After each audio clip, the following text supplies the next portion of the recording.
ข้าวตอกดอกไม้ไฟเทียนและโพตันนาภัตตาหารน้ำสันตั้งหลายตามมวนผงเนเพื่อว่าจักนำมาถวายปูจาเฮตานแด่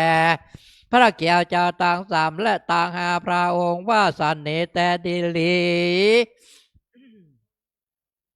ขอพระเกี่ยวเจ้าต่างสามและต่างหาพระองค์จงมีธรรมาเมตตาเอ็นดูกุณาไหวนาปาเตกาหารับอาญาปาลามิชาปูจาแห่งมุลสัทธาผู้คาตั้งหลายแล้วเพื่อเฮอได้สูมดังกรรมกรรมผาท่านาแห่งมลสัทธาผู้คาตั้งหลายว่าสเนแต่ดีเลบนยะลายเสอันเนนามีมากเมื่อโมลาสดาผู้ขาตั้งหลายได้มาทำบนเฮตานายที่ขากะละวันเนก็ขอเฮมาเป็นปัจจัยก้ามโจอดโนนยโมลาสถาผู้ขาตั้งหลายเฮได้เอาตนตัวรอดปูนเสียอย่างอันตาลายต่างหลายต่างๆนานาเป็นตนว่าเคาะปีข้อเดือนข้อวันข้อยามข้อเจ็บกายใดผายญาติข้อโมโลกาต่างหลายต่างๆนานาเปียเทโลกาข้ออ่านได้ที่ได้มาปรากฏบังเกิดกับตนตัวโมลาสัทธาผู้คาต่างหลายแล้วก็ขอเฮได้ระงับก็หายไปนายที่ขากาละวันเนข้ออันใดที่ยังบ่ได้มาปรากฏบังเกิดกับตนตัวแห่งมุลสัทธาผู้คาตั้งหลายก็จะได้มาปรากฏบังเกิดแถมจังแย่งแถมสักปาการแถมสามปอสองตั้งเตมาโหตาลายามนี้ไปปันนาขอมุลสัทธาผู้คาตั้งหลายจูงจำเลยประดอยอายุปีอายุเดือนอายุวันอายุยามอายุวันนาสุขปละปะก่อไปโดยจุกปีจุกเดือนจุกวันจุกยามไปใจขอเฮได้เอาตนตัวตั้งไว้อยู่กำโจยังวาราพุทธศาสนาขององค์พระสัมมาสัมพุทธเจ้าและองค์พระมหาเจนนาถเจ้าไปจนเชียงเจละการยืนยาวนานนักนั้นจงจักมีแจ้งแต่เดลีอิตังโนอาเคตุปะโบภาลาจาตานังสาโทโอตานาพิกาหาตานังโอตักกังตานังอาเพจาอาสาทาลนะสัพพโลกิญะโลกุตัลละมะคาภาลานิปานาปัจจโยโหตุโนนิจังอิมินาสกาเลนะตังโพธางอภิโพชยามาอิมินาสกาเลนะตังธรรมังอภิโพชยามาอิมินาสกาเลนะตังทยามาอะระหังสัมมาสัมพุทโธภะคะวาโพธังภะคะวันตังอะภิวาเทมิสวากขาโตภะคะวะตาธัมโมธัมมังนามัสสามิสุปฏิปันโนภะคะวะโตวากสังโฆสังฆังนะมามิหันธรรมยังพุทธัสสะภะคะวะโตบุพภาคานามะกะลังกะโลมาเส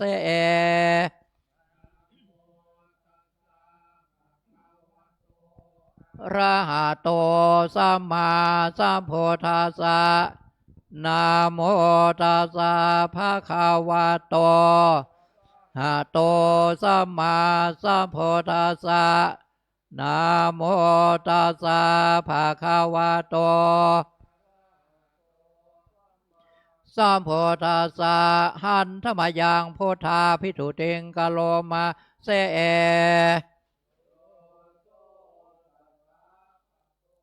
ะระหังสัมมาสัมพุทโธเวชาจารณะสัมปันโนเฮโลกาเวโทอนุตตโลโปลิสัทธามาสาลาเทสัตเทวมโนสานังโพโตภะคะวาโยมังโลกังสะเทวกัง มาละกังสัพพะมะกังสัสสมานาพรามเนงปัจจังสัทเทมโนสังสยาอภิญญาสัสสิกตวาเวเทเสโยธรรมังเทเสเสยเทกันยานังมัชเชกัลยานังปาลิโยนากัลยานังสัทธังสัพพยัญชนังลิสุทางพระมจาริยังปากาเสเสตามหัง ตามหังภาควันตังศิลาสานามามิหันธรรมยังธรรมาพิทุติงกโลมาเสโตภาควตาธรรมโมสันเทติโกอากาลิโกเอปัตโกโอปานายิโกปัจจตังเวทิตาโพโยเอธรรมหังธรรมัง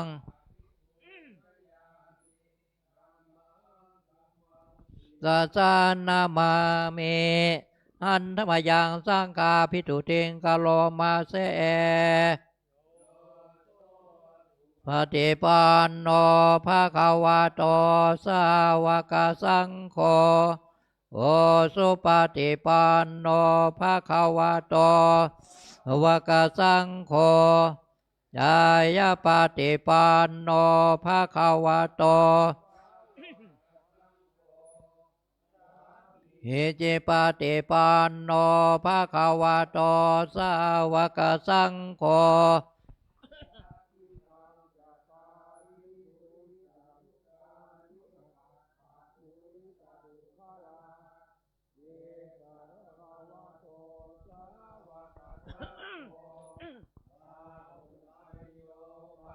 อุนายโยทาเขเนยโยอันชะเลนิโยอนุตตลังปุญญาเขตังโลกาสาธรรมหังสังฆังสังศิลาสานามามินะโมตัสสะภะคะวะโตอะระหะโต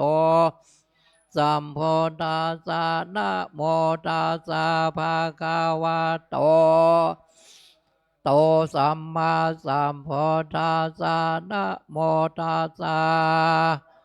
โตอะระหะโตสัมมาสัมพุทธัสสะพุทธังสารนังกัสสะเมธัมมังสารนังกัสสะเมสังฆัง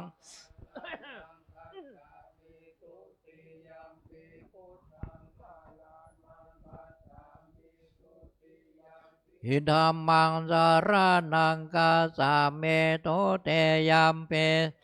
หังสารนังกัสสะเมตาเตยัมเปพุทธังอนังกัสสะเมตาเตยัมเปธัมมังสารนัง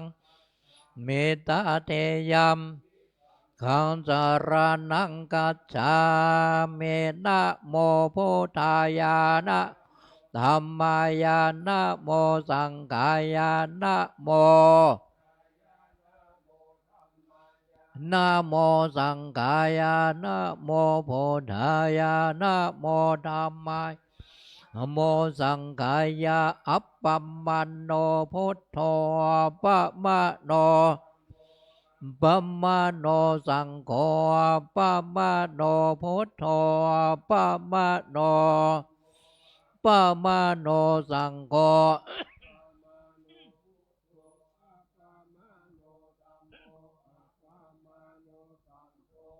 โตเมนาโถธัมโมเมนาโถสังโฆเมนาโถกัมทานังเมนาทังกัมมาทานาตายากาจาโยเมนาโถพุทโธเมนาโถธัมโมโอสังโฆเมนาโถกัมมาทานังเมนาทัง มาธานาตายากาจาริโยนาโท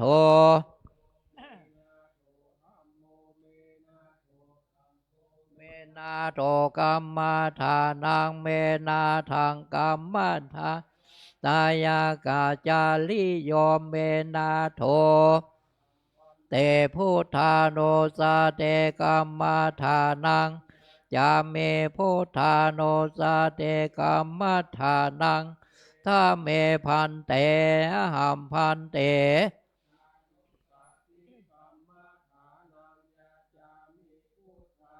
สเตกัมมาทานังจะถ้าเมพันเตหัมพันเตโนสเตกัมมาทานังยาจาเมพุทธาโนกัมมาทานังเทธาเมพันเตหัมเปเตโอปะจาลาสามาเทงยาจาเมหัมพันเตโอปะจาลาสามาเทงยาจาเมหัมพันเตโอปะจาลาสามายัจจาเมเอเตเปโสภาคาวาลานาสัมปันโนสุขโตโลกาวิโทอนุตตาปุริสธรรมสารถิสัทธา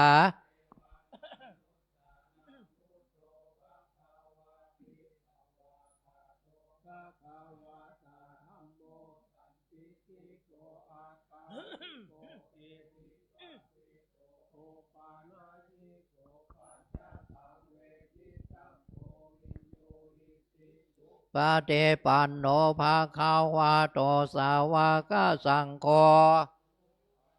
ปันโนภาคาวาโตสาวกสังโฆยะปาเตปันโนภาคาวาโตสาวกสังโฆปฏิปันโนภาคาวาโตสาวกสังโฆจะทิทางปุริสายุคาเนอาทะปุริสาโปกาลาเอสาภาคาวานาวากาสังโฆ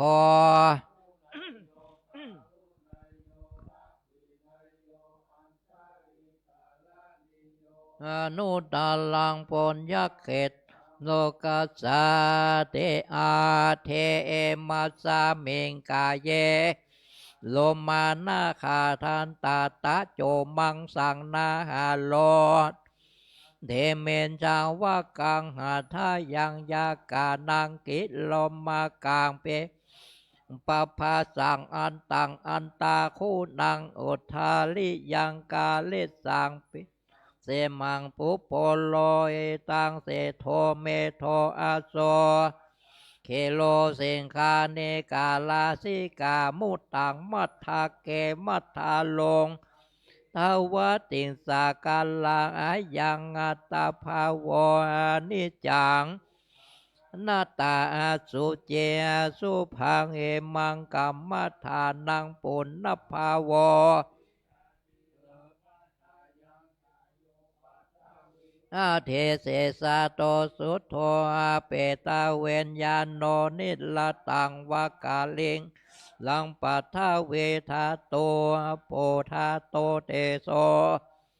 อโยธาตโลปักขันโทเวทานาขันโทสัญญาสังขาราขันโทเวนญาณขันโทปัญจขันโทอัสสตาขาลามาธรรมาเนจาวาตาสังกาลาอุปาทาวายาธรรมิโนจิตวานิโลนชันเตเตสังโวปัสสัมโมสุโขโลปังอานิจังขายะเทนานิจังนิปานังทุกขังพายะเทนาสุขังวาตานิปานังโลปังอนัตตาอาสาลกาเทนาสาลังวาตานิปานังโลปังอานิจจังนามะโลปังทุกขังนามะโลปังอนัตตา วาตานิปานังสุขังวาตานิปานังสาลังปานังนิปานังปาละมังสุขังสา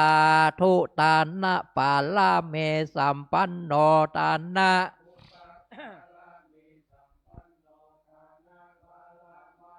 ปาลาเมสัมปันโนเมตตาลุณาโมทิตาอุเบกขาปาลาเมสัมปันโนโสภาคาวา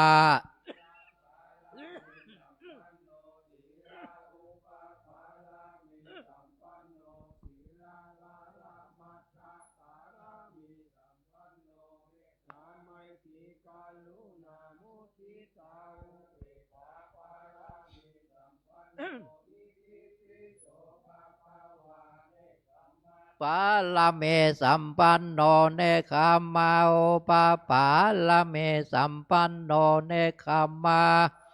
มัทธปาลาเมสัมปันโนเมตตาลุณาโมทิตาอุเบกขาปาลาเมสัมปันโนปิโสภาคาวาปัญญาปาลาเมสัมปันโนปัญญาปาลามาตาปาลาเมสัมปันโนเมตตาลุณาโมทิตาอุเบกขาปาลาเมสัมปันโนปิโสภาคาวาวิริยะปาลาเม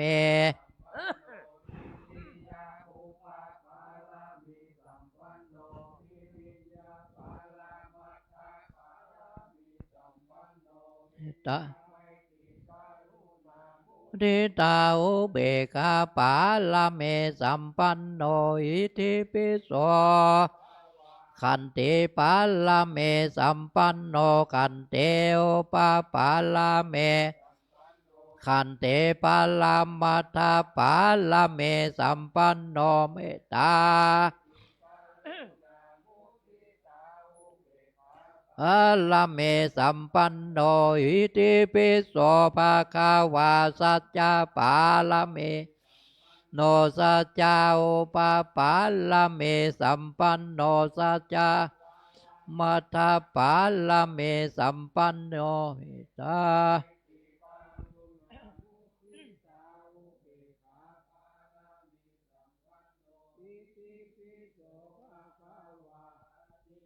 นาปาลาเมสัมปันโนอาทิธานาปาลาเมสัมปันโนอาเทธานาปาลามัทธปาลาเมปันโนเมตตาลุณาโมทิตาอุเบกขาปาลาเมสัมปันโนปิโสภาคาวาเมตตาปาลาเมสัมปันโนเมตตาลาเมสัมปันโนเมตตา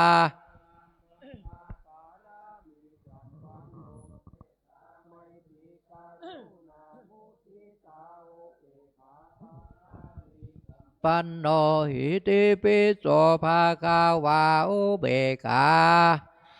สัมปันโนอุเบกขาอุปปาลาเมสัมปันโนอุเบกขามัทธปาลาเมสัมปันโนเมตตาปาลาเมสัมปันโนอิติปิโสภะคะวาทัสสะ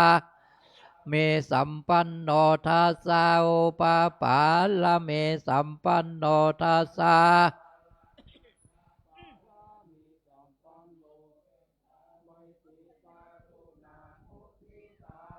เอกปาลาเมสัมปันโน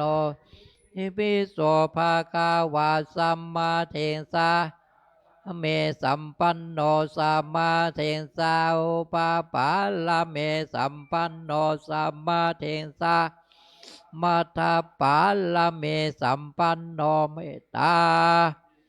ลุณาโมทิตาอุเบกขาปาลาเมสัมปันโนปิโสภาคาวาพุทโธพุทโธเตโกโนเอเตเปโสภาคาวาอิติปิ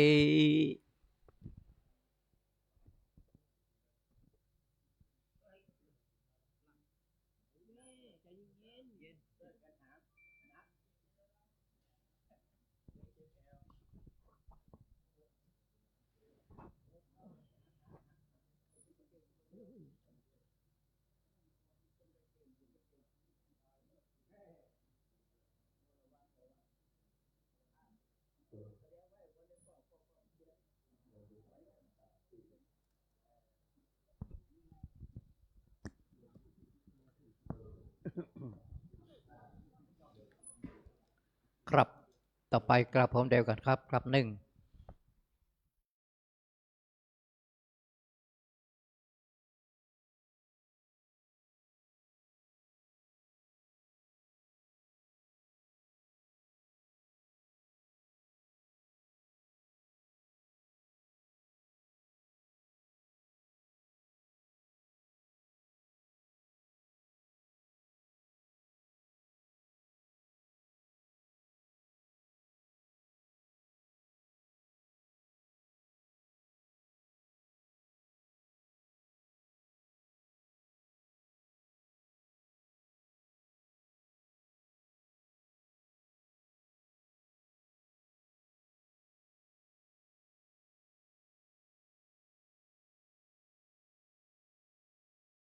อามาสามิสุปฏิปันโนภะคะวะโตวะกะสังโฆสังฆังนะมามิครับต่อไปขอเชิญทุกท่านกราบท่านเจ้าคุณพร้อมเดียวกันครับกราบหนึ่งกราบสองกราบสามมะยังพันเตเตสาละเนนาสาหะปัญจศีลานิยาจามะตุเตยัมเปมะยังพันเตติสาละเนนาสาหะปัญจศีลานิยาจามะตาเตยามเปมายังพันเตติสาละเนนาสาหะปัญจศีลานิยาจามะนะโมตัสสะภะคะวะโตอะระหะโตสัมมาสัมพุทธัสสะนะโมตัสสะภะคะวะโตอะระหะโตสัมมาสัมพุทธัสสะนะโมตัสสะภะคะวะโตอะระหะโตสัมมาสัมพุทธัสสะนะโมตัสสะภะคะวะโตอะโตสัมมาสัมพุทธัสสะนะโมตัสสะ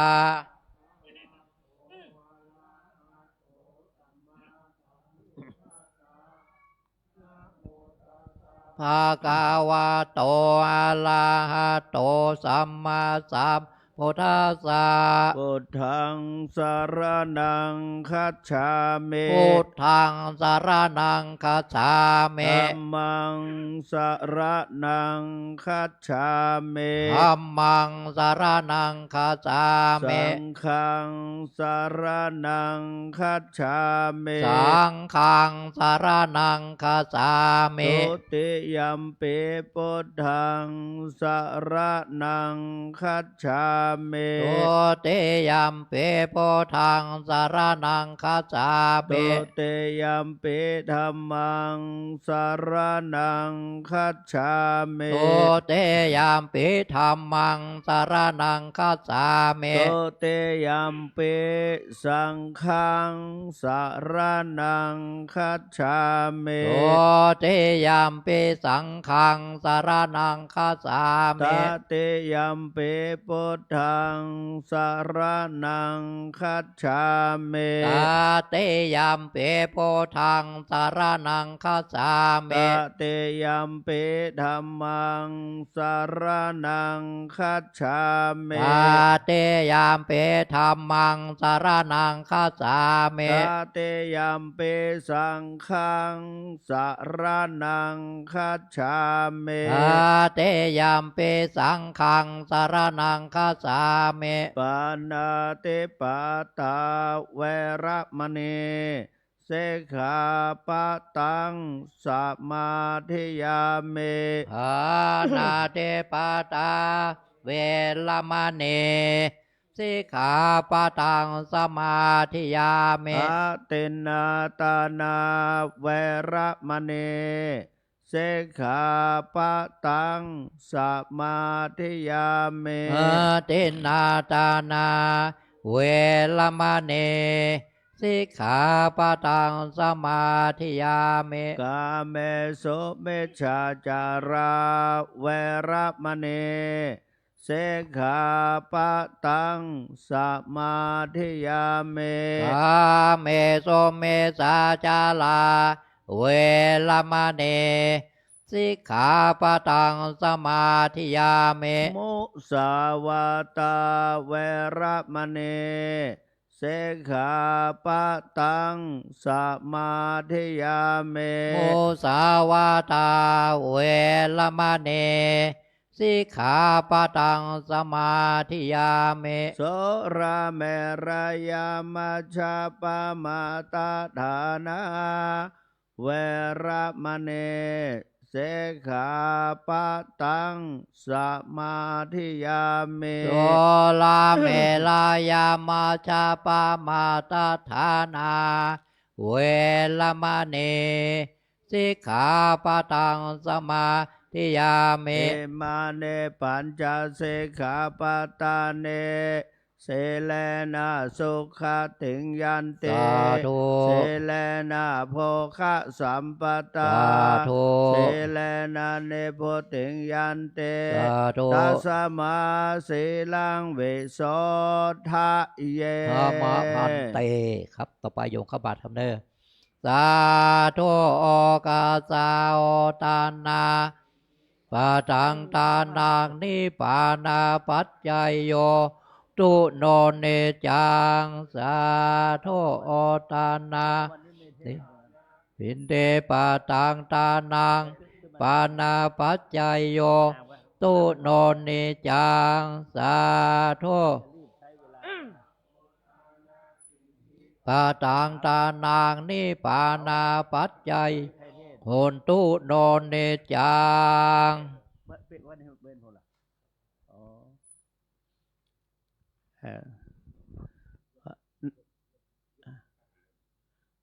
เนื่องจากว่ามีเวลาอยู่กับมิฮะเมเขาจะ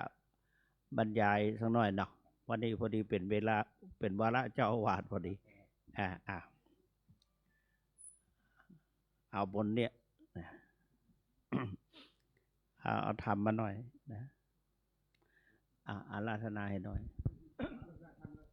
ปรมาจาโลกาธิปเทสหัมปเทกาตอัญชาเลอันทิวลังอัญญาจทาสันติทาสตาปราชาคาสาติกาเทเสตุธรรมังอนุกัมปิมังปะชัง นะโมตัสสะภะคะวะโตอะระหะโตสัมมาสัมพุทธัสสะนะโมตัสสะภะคะวะโตอะระหะโตสัมมาสัมพุทธัสสะนะโมตัสสะภะคะวะโตอะระหะโตสัมมาสัมพุทธัสสะ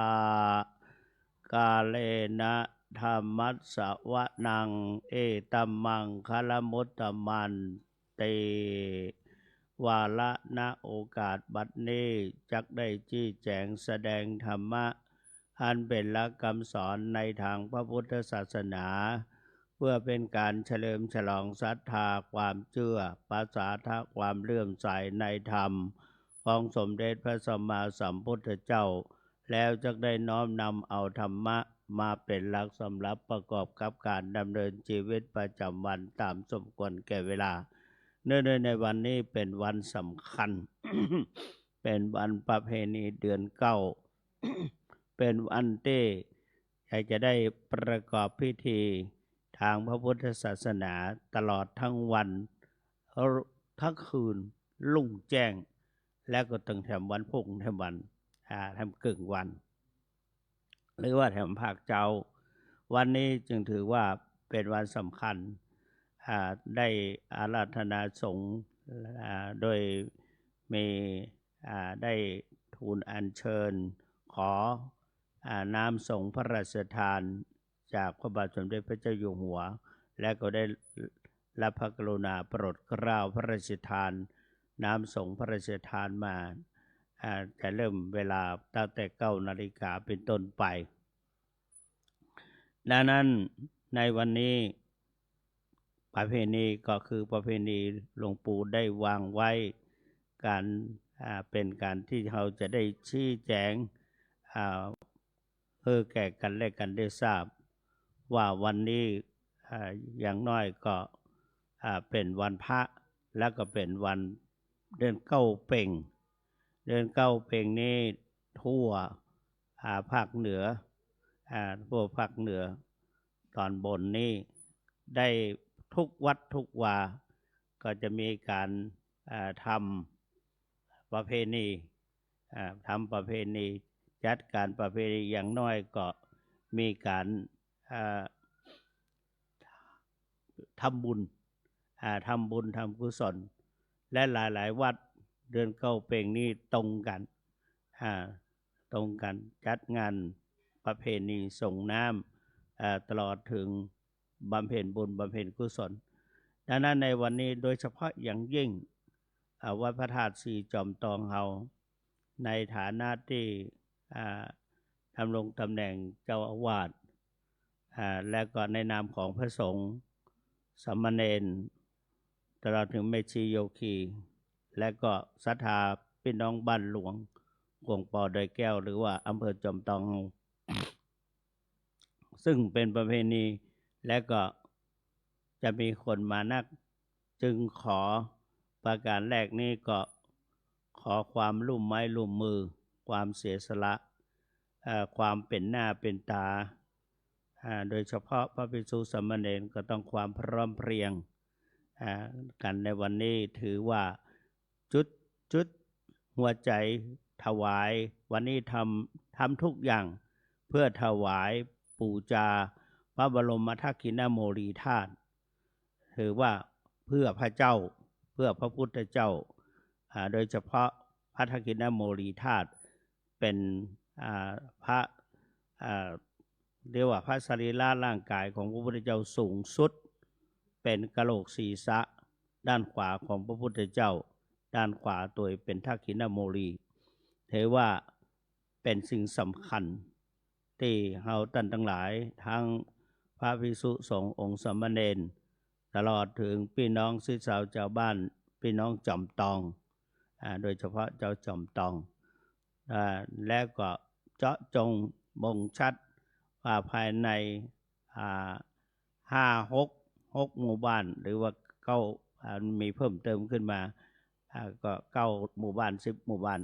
ในเนี่ยเป็ดที่แต่ก็6 หมู่บ้านที่ประจำแต่นี้เอาเปลี่ยนปัดรัดลองกันมาช่วยกันจัดงานประเพณีจำปีถือว่าเป็นประจำปี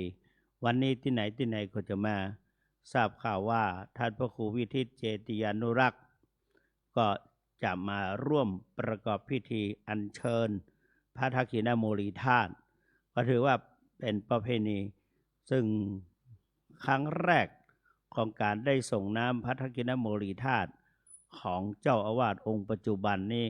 ก็อาศัยสามเณรเจริญเนี่ยเนรเจริญปามาส่งน้ำพระธาตุปีพุทธศักราช2517ได้มาออกประเพณีเดือน9เนี่ยเพราะว่าเป๊กตอนนั้น517นี้อาตมาเป๊กอุปสมบทแล้วมาออกกรรมเอาวันเดือน9เป่งแล้วก็ครูบาก็ปามาแล้วก็ปามาหดน้ำมาส่งน้ำพระทักษิณโมลีธาตุอาจารย์พระครูวิทิตเจติยานุรักษ์ยังเป็นสามเณรหันกวักมือตุ๊ปี้ฮือได้ส่งน้ำก็นึกถึงในวันนั้นว่าเป็นหัวใจวันนี้เมื่อพระเดชพระคุณหลวงปู่ได้มาเป็นเจ้าอาวาสก็ให้ความสำคัญที่สุดภายในวัดถือว่าเป็นของสูงสุดเพราะนั้นเฮาท่านทั้งหลายพระภิกษุสามเณรพระสงฆ์สามเณรทุกรูปทุกตนทุกองค์ก็ให้ความสำคัญมาโดยตลอดแต่ละรุ่นมาเดี๋ยวนี้ก็พระเดชพระคุณก็ได้จากไปในละสังขารไปก็เหลือหมู่เฮาทั้งหลาย ถือว่าสิ่งสูงสุดวันนี้เราทำถวายพระพุทธเจ้าคนอื่นคนไกลเมื่อก่อนเราไปต่างประเทศไปประเทศอินเดียพ่องประเทศพม่าพ่องไปที่ไหนที่มีพระธาตุเขาก็ไปไหว้ไปสาเสี่ยงเงินไปตะใดตะดิบก่อนจะไปนั่นก็ต้องจ่ายค่าเป็นหมื่นเนี่ยไปทัศนศึกษาไปเขาเปิดห้องอย่างทัวร์นะจ่ายมาเจ้นน้อยๆอย่างน้อยก็20,000-30,000ไปไหว้วันนี้สูงสุดสรีระสูงสุดของพระพุทธเจ้าอยู่กับเฮาเหมือนกับพระพุทธเจ้าอยู่กับเฮาจอมขวัญจอมกระหม่อมพระทักษิณโมลีธาตุและวันนี้ก็เป็นวันพระเจ้าแต่เป็นวันที่พระเจ้าจะเข้าอยู่จำพรรษาก่อนจะเข้าจู่จำพรรษาวันพรุ่งนี้วันนี้ก็จึงตามปกติก็จัดงานอบรมสมโภชถึงแม้ว่าการเวลาจะผ่านไป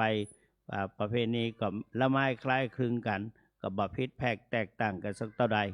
แต่ว่าวันนี้เราจะทำเป็นกรณีพิเศษคืนนี้คืนหุ่งวันนี้วันค่ำและคืนนี้คืนหุ่งแล้วก็จะมีพิธีกรรมต่างๆที่บรรพบุรุษจอมตองได้จัดอย่างไว้ทุกสิ่งทุกอย่างก็จะทำตามนั้นเพราะว่าได้แบ่งกันแล้วเข้าประกรรมการก็ตกลงกันแล้วฟังภายในวัดนอกวัดก็จะจัดเพื่อเอาบัตรไปเจ้เพื่อไผ่เพื่อพระทักษิณโมลีธาตุและก็ทำหน้าที่ของพุทธศาสนิกชนบรรพชิตภิกษุสามเณรอุบาสกอุบาสิกาวันนี้ทำถวายแก่พระทักษิณโมลีธาตุแล้วก็วันนี้ทั้งทางบ้านเมืองก็ถือว่าได้อัญเชิญขอพระราชทานน้ำสงฆ์จากพระบาทสมเด็จพระเจ้าอยู่หัวพระบาทสมเด็จพระเจ้าอยู่หัวก็ทรงพระกรุณาโปรดเกล้า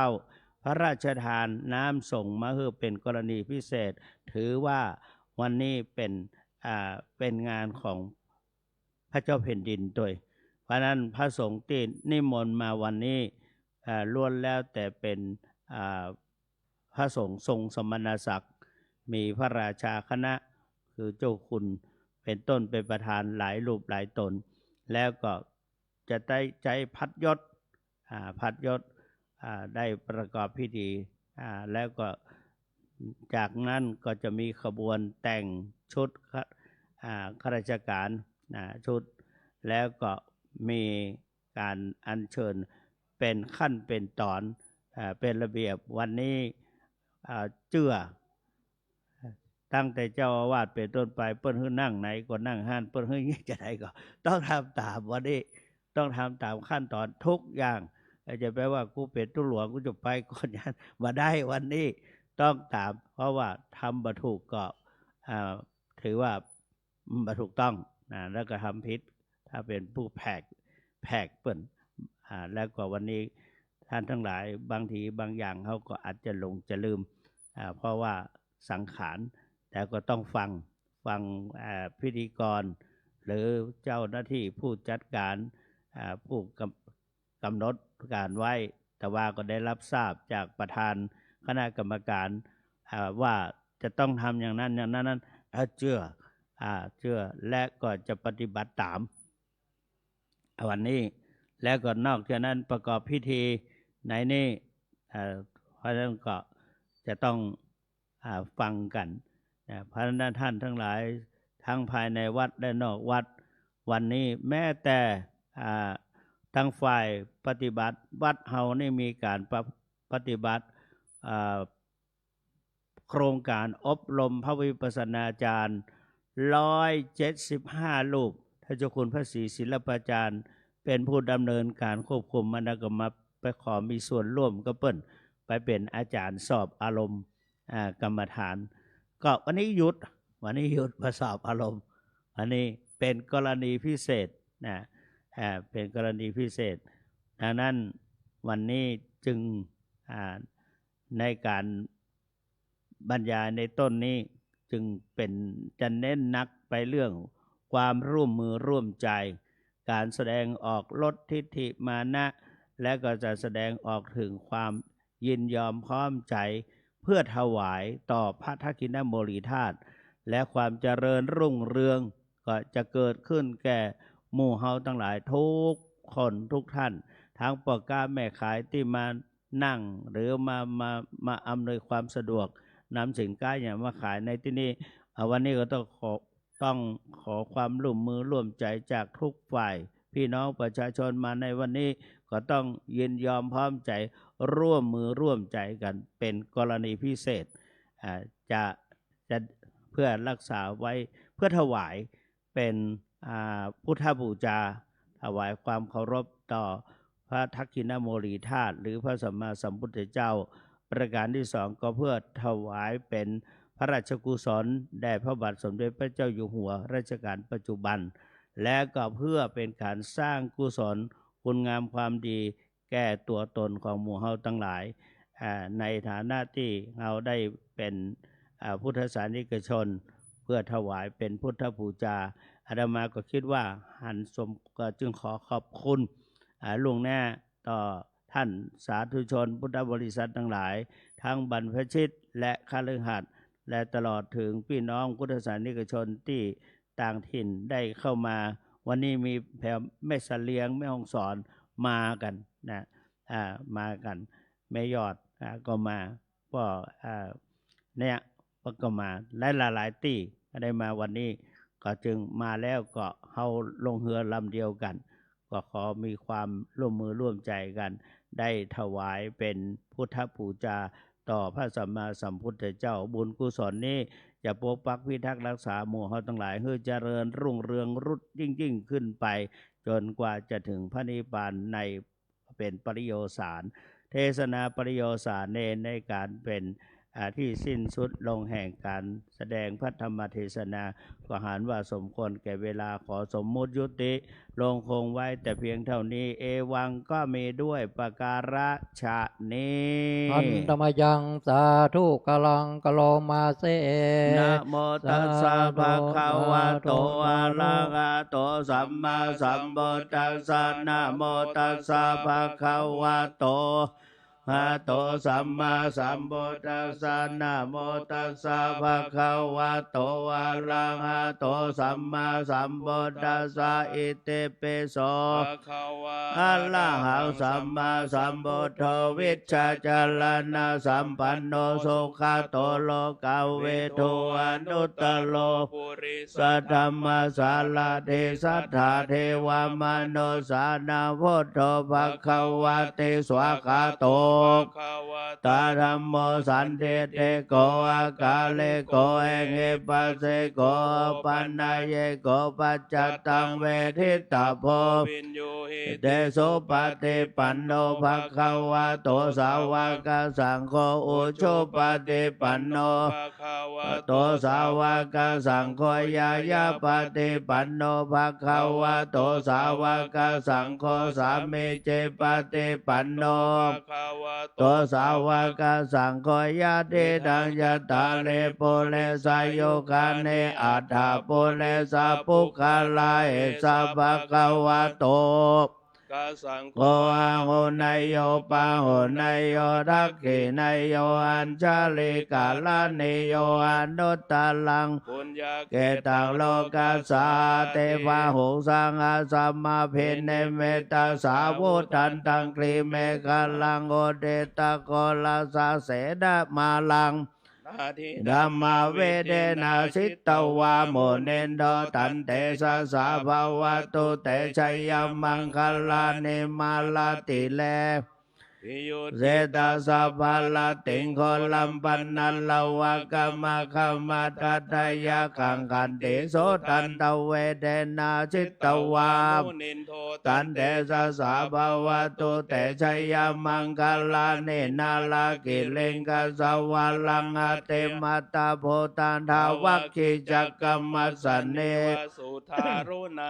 เมตตัมโพเชกเวเดนะสิตวาโมเนนโดตันเตสะสะภาวะตุเตชัยมังคลา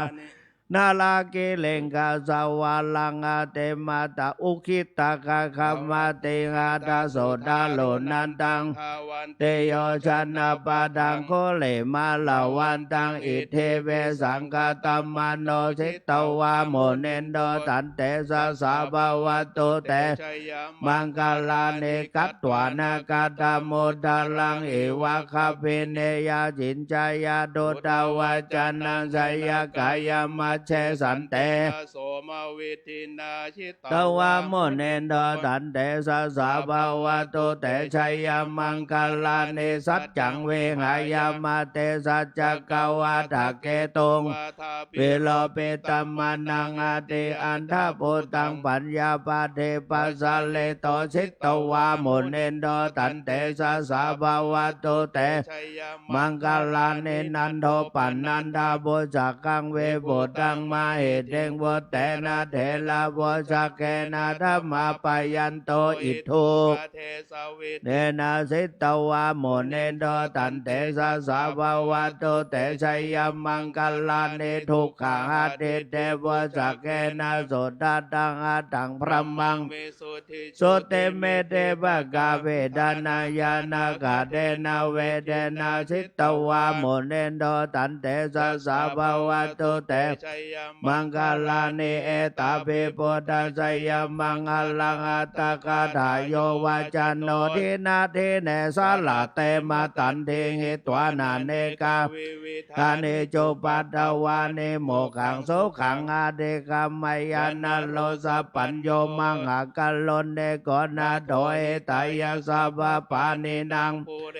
ปาลาเมสะปะปะโตสัมโพธิมตตมังเอเตนะสัจเจว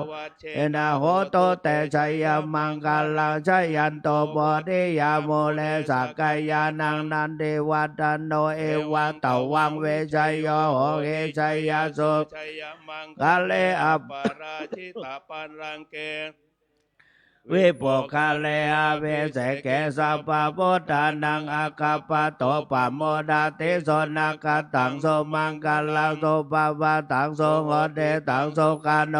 โมโหโตจะ โสยดังวัมมาจาเลโสปาทักเกนังกายกัมมังวาจากัมมังปาทักเกนังปาทักเกนังมโนกัมมังปันนิธิเต ปาทักขินา ปาทักเกนาเนกตวานาลาปัตตาเทปาทักขิเนภวตุสัพพมังคลังลักขันโตสัพพเทวตาสัพพพุทธานุภาเวนะ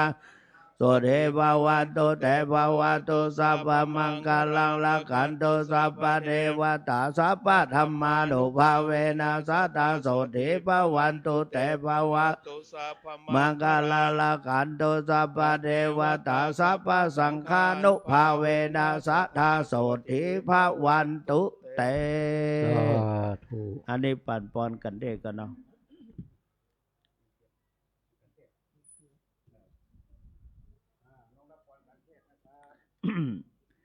ยะถาวาริวะหาปุราปริปุเรนติสาคารังเอวะเมวะอิโตตินังเปตานังอุปกปปติอิจิตังปฏิตังตุมหังคิปะเมวะสมมิชันตุสัพเพปุเรนตุสังกปาจันโทปนารโสยถามณิโชติรโสยถาสัพพิติโยวิวัชชันตุสัพพะโลกวินาศตุมาเตภวัตวันตรายโยสุขีติขายุโกภวะอภิวาทนาสีลิสานิจังวุฒาปจายโนจัตตาโลธรรมาวัฏทันติอายุวันโนสุขังพระลัง สาธุสาธุสาธุกรับคณะสัตยาทั้งหลายช่วยกันยกขันเข้า แล้วก็บาทมาถวายท่านพระคุณเจ้าครับช่วยกันยกกำ ได้จานถวายจานโอ้จัดเสียบ ครับช่วงที่เขายกกันโตกนี่นะครับ ผมขอโอกาสเนี่ยจนเวลามีน้อยเนาะจะได้ประชาสัมพันธ์ให้พี่น้องศรัทธาวัดพระธาตุเรานะครับ รับทราบวันนี้เป็นวันใหญ่วันหลวงวันสำคัญที่สุดของวัดพระธาตุเรานะครับ ในปีนี้นะครับเพราะนั่นก็เป็นวันเดือนเก้าเปงเนาะ แล้วก็จะมีพิธีอันเป็นมงคลในเกิดขึ้นในวัดเฮาคือพิธีถวายน้ำสงฆ์พระราชทานนะครับรับกับองค์พระธาตุของเฮาวันนี้เด้อพี่น้องศรัทธาวันนี้จะมีการส่งน้ำพระธาตุปกติของเฮามีอยู่นะครับที่ว่าอาราธนาอัญเชิญพระองค์พระธาตุออกจากพระวิหารไปที่อุโบสถนะครับมีอยู่เนอะแล้วก็ปิกมาที่แทนที่จะเข้าไปในหอล้อมบ่ได้เข้าวัดเนอะพระธาตุมาแล้วจะมาที่ในศาลาได้ก่อนนะครับมาประกอบพิธีในศาลาก่อนจะมีการอ่านหมายรับสั่งกล่าวคำบูชาถวายน้ำสงฆ์พระราชทานโดยท่านประธานคือท่านผู้ว่าการจังหวัดเชียงใหม่นะจะมาเป็นประธานในวันนี้เนอะพี่น้องศรัทธา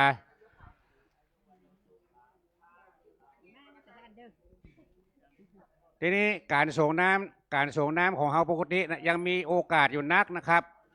ก็เฮาในฐานะเป็นศรัทธาวัดพระธาตุ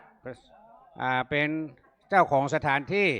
สมมติว่ามีคนหลายลำไปมาส่งน้ำเนี่ยเฮาขอให้โอกาสคนที่อื่นก่อนเนาะเฮาเป็นคือแขกก่อนเฮาเจ้าของเจ้าภาพเจ้าของสถานที่เจ้าศรัทธาวัดเฮาส่งเมื่อไรก็ได้นะครับมีทุกวัดตลอดวันเลยนะครับวันนี้ถ้าว่าคนบักขาดเขาก็จะพระธาตุก็จะเสด็จประทับอยู่ตรงในหอล้อมตลอดเวลาคนมันมีแล้วจึงได้อัญเชิญเข้ามาในศาลานี่คืนนี้จะมีการสมโภชองค์พระประธาตุเจ้าเฮาในศาลานี่นะครับตั้งแต่7 โมงเป็นต้นไป1 ทุ่มไผ่ว่างไผ่มีนี่จะมาฟังเทศมาฟังสวดเบิกมาฟังหลายๆอย่างนะครับในจะมีพิธีสมโภชในวิหารในศาลาหลังนี้นะครับแล้วก็เสร็จแล้วจะบอกอีกแต่ว่าพรุ่งนี้เจ้าจี้เลยนะครับตีซี่เขาจะทำพิธีในศาลานะครับทำพิธีแล้วก็จะมีการอัญเชิญพระบรมธาตุเข้าพระวิหารเข้าภาษาเวลา6 โมงมาอย่างประเดี๋ยวนี้บัดตันแล้วถ้าชาวไทยจะส่งพระธาตุเข้าภาษาพรุ่งนี้มาเจ้าเหล่านี้น้อยนะครับ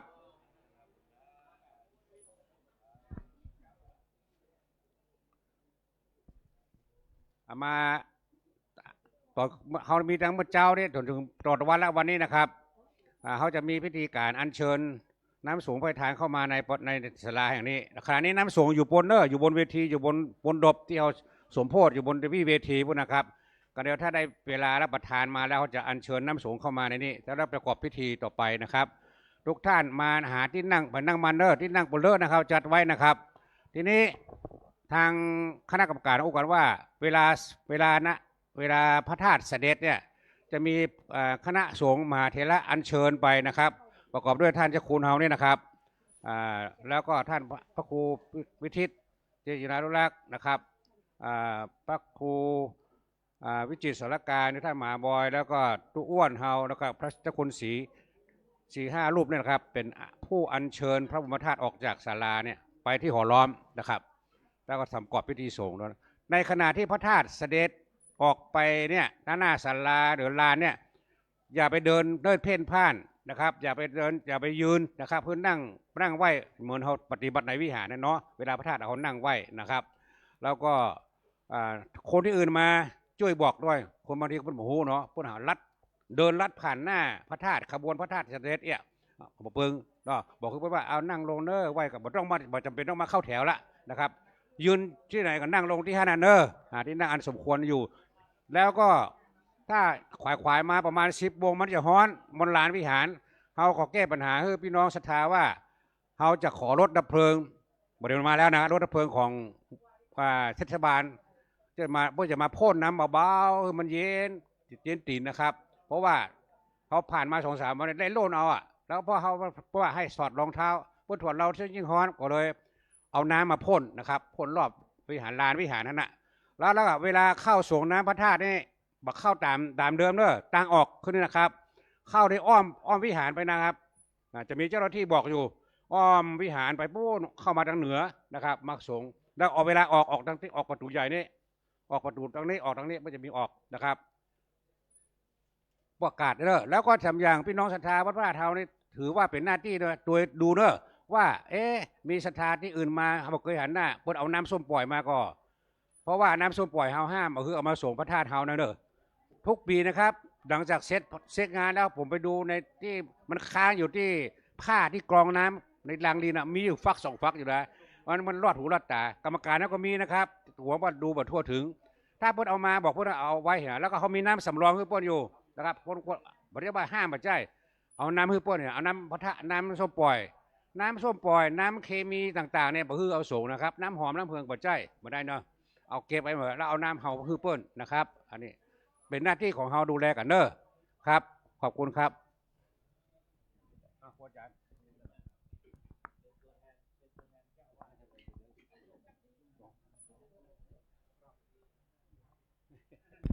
ครับ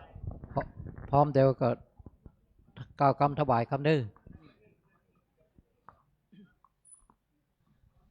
ตอนนี้ไม่มีใครนั่ง พวกเรานั่งนะที่มาเนี่ยเชิญนั่งเก้าอี้ ว่าโนโมพร้อมเดียวกันครับนะโม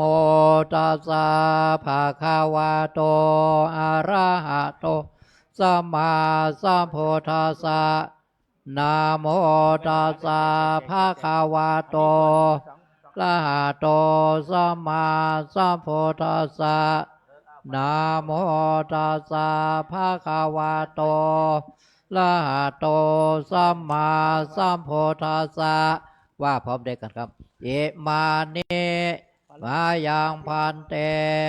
พัตตาเนสาปาเลวาลาเนเพโคสังคาสะโอโนชยามะสาธุโนพันเตพิโคสังโฆเอมานิพัตตาเนสาปาเลวาลาเนปฏิคันหาโตอัมหากังสุขายะข้าแด่พระสงฆ์ผู้เจริญข้าพระเจ้าทั้งหลายขอน้อมถวายภัตตาหารพร้อมทั้งบริวารทั้งหลายเหล่านี้ขอพระภิกษุสงฆ์จงรับภัตตาหารพร้อมทั้งบริวารทั้งหลายเหล่านี้ของข้าพระเจ้าทั้งหลายเพื่อประโยชน์และความสุขความเจริญแก่ข้าพระเจ้าทั้งหลายตลอดกาลนานเถิดสาธุขอนิมนต์ท่านมหามงคล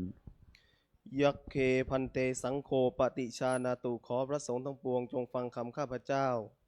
บัดนี้ได้มีทายกทายิกาผู้มีจิตศรัทธาได้น้อมมาถวายซึ่งภัตตาหารข้าวหวานอันว่าเป็นสังฆทานอันว่าสังฆทานนั้นมีอานิสงส์อันยิ่งใหญ่สมเด็จพระพุทธองค์จะจำเพาะสมเด็จพระพุทธองค์จะได้จำเพาะเจาะจงว่าเป็นของภิกษุรูปหนึ่งรูปใดก็หาไม่ได้ เพราะเป็นของได้แก่สงฆ์ทั่วสังฆมณฑลพระพุทธองค์ตรัสว่าให้แจกกันตามบรรดาที่มาถึงฉะนั้นบัดนี้ข้าพเจ้าจะขอสมมุติตนเป็นผู้แจกของสงฆ์พระสงฆ์ทั้งปวงจะเห็นสมควรหรือไม่เห็นสมควรถ้าเห็นว่าไม่เป็นการสมควรแล้วไซร้ขอได้ทักท้วงขึ้นในท่ามกลางระหว่างสงฆ์อย่าได้เกรงใจแต่ถ้าเห็นว่าไม่เป็นการแต่ถ้าเห็นว่าสมควรแล้วไซร้ขอให้เป็นผู้นิ่งอยู่บัดนี้พระสงฆ์ทั้งปวงนิ่งอยู่ข้าพเจ้าจะรู้ได้ว่าเป็นการสมควรแล้วจะได้ทำการแจกของสงฆ์ต่อไปณโอกาสบัดนี้ นะโมตัสสะภะคะวะโตอะระหะโตสัมมาสัมพุทธัสสะนะโมตัสสะภะคะวะโตอะระหะโตสัมมาสัมพุทธัสสะนะโมตัสสะภะคะวะโตอะระหะโตสัมมาสัมพุทธัสสะอะยังปฐมภาโคมหาเถรสะปาปุนาติส่วนที่หนึ่งย่อมถึงแก่พระมหาเถระผู้ใหญ่ผู้อยู่เหนือข้าพเจ้าอวะเสสาภาคาอัมหากังปาปุนันติส่วนที่เหลือจากพระมหาเถระผู้ใหญ่แล้วย่อมถึงแก่ข้าพเจ้าทั้งหลายคือพระอนุเถระรองลงมาจนถึงพระนวการูปสุดท้ายส่วนที่เหลือจากนั้นย่อมถึงแก่สามเณรแม่ชีโยคีอุบาสกอุบาสิกาญาติโยมทั้งหลายตลอดจนถึงสรรพสัตว์ทั้งหลายขอให้ท่านทั้งหลายจงบริโภคตามความสุขตามความสบายเทินสาธุ สังโฆรุจติสังโฆรุจติสังโฆรุจติรับปอนเนอร์สถานญาติโยมทั้งพี่น้องกรุงเทพ รับพรนะญาติโยมที่นี่เตรียมน้ำตรวจน้ำยะถาวาริวะหาปุราปริปุเรนติสาครังเอวะเมวะอิโตทินังเปตานังอุปกปปติอิชิตังปฏิตังตุมหังคิปะเมวะสมมิชฉตุสัพเพปุเรนตุสังกปาจันโทปนรโสยะถามณิโชติระโสยะถาเววัชชันโตสัพพะโรโคเวนัสตุมาเตภวัตวันตรายโยสุเขเทกายโยโกภวสัพเพเตโยวัชชันตุสัพพะโรโควินาสตุมาเตภวัตวันตรายโยสุเขเทกายโยโกภวสัพเพเตโยวิวัชชันตุสัพพะโรโควินาสตุมาเตภวัตวันตรายโยสุเขเทกายโยโกภวะอภิวาทนาเสเลสเนจังมุทาปัจจายโนจัตตารโอธรรมาวัฏันติอายุวันโนสุขังพาลังอัคคโตเวปัสสนานังอัคคันธรรมังวิชชาอาแคโพเทปัสสนานาทักเขนายเยอนุตอาแคธรรมเมปัสสนานาวิราโคปัสสเมอาแคสังแคปัสสนานังปุญญาแคเตอนุตตรเรอาคาสเมงนาราตังอาคังปุญญังปวัตเตอาคังอายุจวันโนจยโสเกติสวาลังอาคาสัทธาตาเมธาเว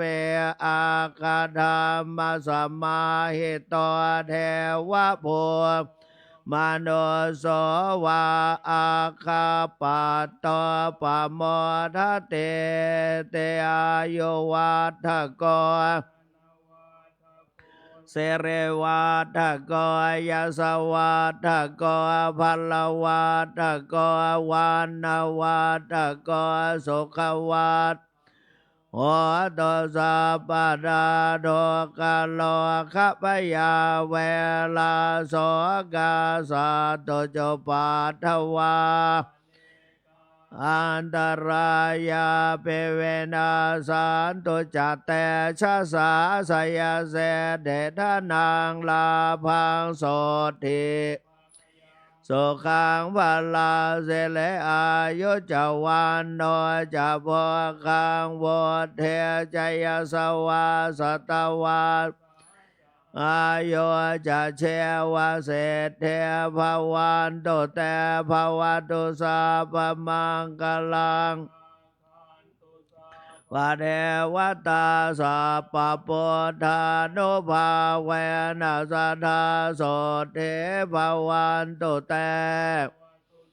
ปมังคลังลาคันโตสัพพเทวตาสัพมาโนภาเวนัสสทาโสเทภวันตุเตภวตุสัพพมังคลังลาคันโตสัพวัตตาสัพพสังฆาโนภาเวนัสสทาโสทิภาวันตุเตนตมยังสาธุกลังกโลมาเสสาธุสาธุสาธุครับต่อไปขอเชิญทุกท่านนั่งสมาธิเจริญภาวนาแผ่เมตตากุศลผลบุญตามต่อไปครับ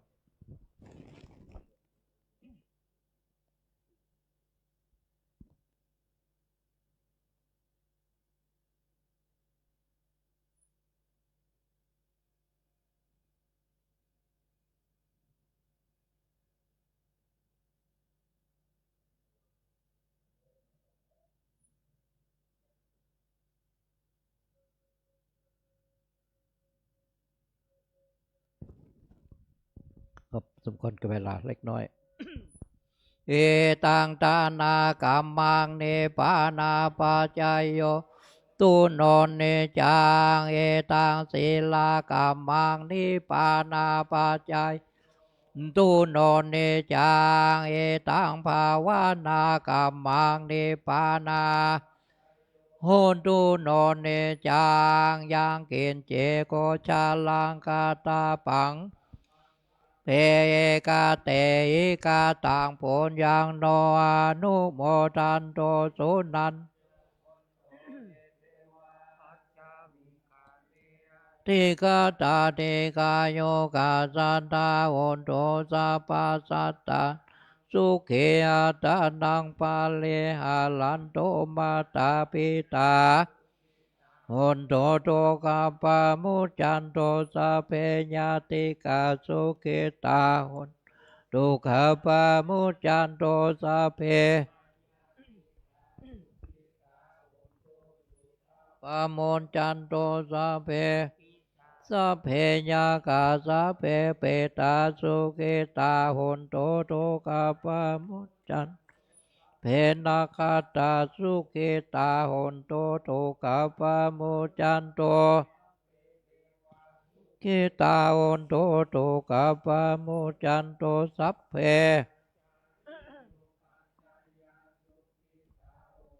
สุขปาโมจันโตสัพปฏินังสามิจันตุโววันตาเมพุทธังสัพพะเมกัมมันตาเมวันเทวันตามิธรรม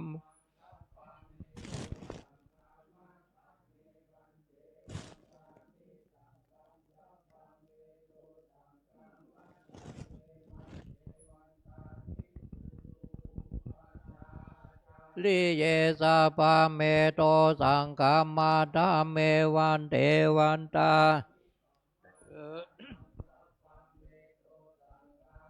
ธรรมเมวันเทวันตาเม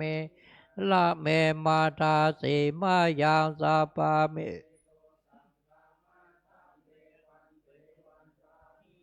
ทิยังสัพพังสัพพะทานเนสุปาเทธิกาดาโตมา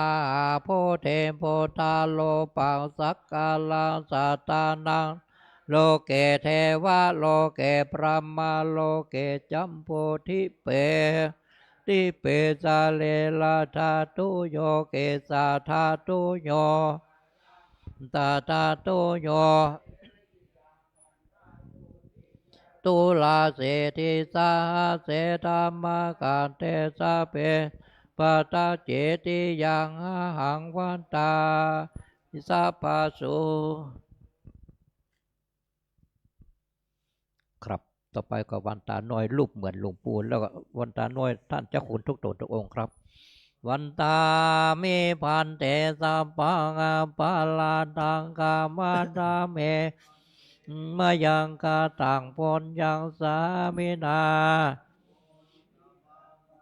มินากาต่างพลยังไม่ขังตาตาพังสาธุสาธุอนุโมทามิ จัตตารโลธรรมาวัฏันติอายุวันโนสุขังพระ สาธุสาธุสาธุก้าวกำลาพร้อมเดียวกันอันทตาเนมายังพันเตคัจฉามาพาหุกิจามายังพาหุการณียายะสถานิตุมเหกาลังมัญญาธา สาธุพันเตสาธุพันเตสาธุพันเตปอนคำเนอสัพเพติโยวิวัสสันโตสัพพะโลกโกวินัสตุมาเตภวะตนตรายโยสุขีติกายโยโกภวะปิวาตานาสิริสันนิจังวุธาปจายโนจตาโลธรรมาวัฏันติอายุวันโนสุขังปะลัง